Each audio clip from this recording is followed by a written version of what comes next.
La dernière fois, je vous rappelle, je vous avais dit comment on pouvait améliorer finalement le rendu d'un sujet détouré qu'on avait filmé sur fond vert et qu'on a changé ensuite de fond. Si vous n'avez pas vu cette vidéo, je vous invite à aller la voir, hein. Je vous mets une fiche en haut à droite de l'écran. Il y a marqué par ici la vidéo. Aujourd'hui, comme promis, nous allons voir comment on donne un style créatif à une photo pour retranscrire une ambiance bien définie, comme sur cette photo par exemple. Allez, rentrez dans l'ambiance avec moi, c'est tout de suite après l'intro.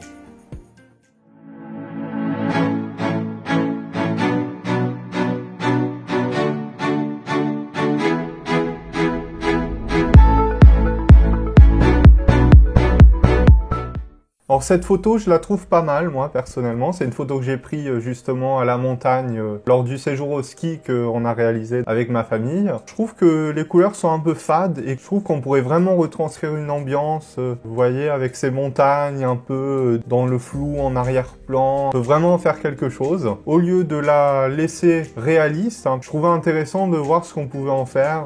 Alors regardez, donc je peux augmenter le contraste par exemple. Alors justement, je vais vous montrer la balance des blancs, comment ça fonctionne, j'en profite. Si je mets plus de jaune, ça donne un côté un peu plus ensoleillé, vous voyez, un peu plus chaud à la photo, c'est logique, hein. Ensuite, là la teinte, vous voyez, je peux passer dans le vert, comme je peux passer dans le rose, hein. Voilà. Alors moi je trouve que les montagnes qui ressortent en violet comme ça rend super joli. Je pense qu'on peut vraiment creuser. Vous voyez, si je tire un peu les bleus du coup par là, on gagne quand même des couleurs assez intéressantes. Pour la lumière, ça sert à rien parce que du coup c'est trop lumineux. Moi je veux bien voir le relief des montagnes, hein. Les ombres, c'est surtout la partie haute de la photo qui est intéressant. Je trouve, le bas on s'en fiche un peu, donc à la limite ça serait pas plus mal de le foncer un peu. Et regardez d'ailleurs, pendant que j'y pense, là les téléphériques, tout ça c'est pas très esthétique, la gare, donc peut-être qu'on peut recadrer un peu la photo, voilà, par exemple comme ça. Voilà, c'est mieux là je trouve. Donc ensuite les blancs, on peut les éclaircir, hein. C'est très actuel, je trouve, les photos sont très lumineuses aujourd'hui. Si je mets bas, ça en ressort moins. Pour faire ressortir la photo, on peut même exagérer un peu les blancs, vous voyez. De toute façon, le ciel, il est blanc cramé, hein, même quand on met pas fort. Donc,